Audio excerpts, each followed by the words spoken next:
High, good morning. সকালবেলায় ঘুম থেকে উঠে বাসি লুচি আর পায়েস নিয়ে বসেছি। কি কম্বিনেশন, তাই না? যাই হোক, আমি স্নান টান করে রিলস বানাচ্ছিলাম।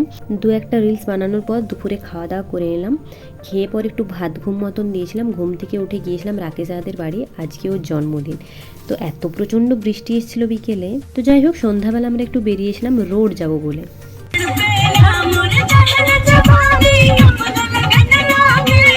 রেজাদা আমাদেরকে জন্মদিনের জন্য বিরিয়ানি ট্রিট দিচ্ছে, তো ওই জন্যই আমরা রোডে এসলাম বিরিয়ানি নেবার জন্য।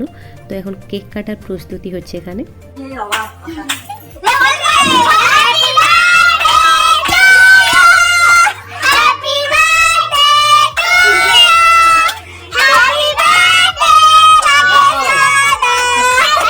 চলো এখন খাওয়া দাওয়ার পালা। সবাই বিরিয়ানি খাচ্ছিল, আমি শুধুমাত্র রুটি খেয়েছিলাম, কেন কি আমার বিরিয়ানি অতটা ভালো লাগে না। চলো আজ তাহলে আসি, দেখা হচ্ছে নেক্সট একটা ব্লগে। Till then by.